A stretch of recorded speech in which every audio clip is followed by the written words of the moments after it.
तिनका कबहू न निंदिए, जो पावन तर होए।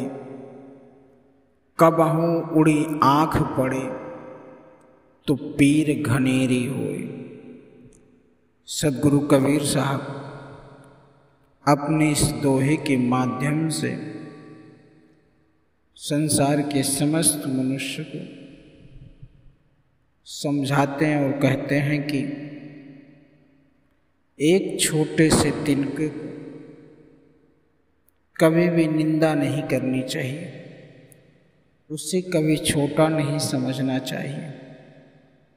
जो तुम्हारे पाँव के नीचे चाहे क्यों दबा ना हो, यदि कभी वही तिनका उड़कर आँख में आ गिरे तो कितनी गहरी पीड़ा होती है। सद्गुरु कबीर साहब अपने इन शब्दों के माध्यम से बहुत लोगों को लगता होगा कि बड़ा छोटा शब्द है, लेकिन यह शब्द सद्गुरु कबीर साहब ने जो कहा है वह सांसारिक दृष्टि से भी बहुत सोचनीय है। क्योंकि अक्सर मनुष्य क्या करता है, कुछ भी उसके पाँव के नीचे होता है उसको वैसे ही फेंक देता है या उसे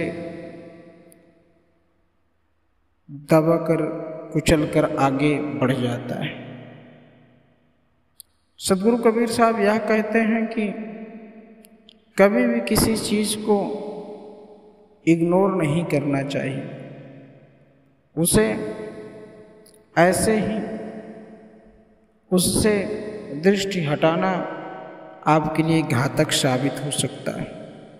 जैसे हो सकता है आप किसी रास्ते से जा रहे हैं और आपकी नज़र उस पर ढंग से न पड़े, कोई चीज़ आपके प्रति आ रही हो और आपका नज़र कहीं और हो, तो उससे दुर्घटना हो सकती है। तो सद्गुरु कबीर साहब के जो शब्द होते हैं उन शब्दों में गहराई छुपी होती है। उन गहराइयों को जब तक आप सद्गुरु कबीर साहब के परिदृष्टि से उनके सापेक्ष रूप से बताए गए शब्दों को स्मरण करके जब तक समझेंगे नहीं, तब तक आपको उन शब्दों का सही रूप से ज्ञान या सही रूप से उसका दर्शन नहीं होगा। इसीलिए सद्गुरु कबीर साहब के जिन भी दोहों को आप खास कर पढ़ेंगे या सुनेंगे, उन शब्दों में बहुत लंबा गहरा अर्थ छुपा होता है।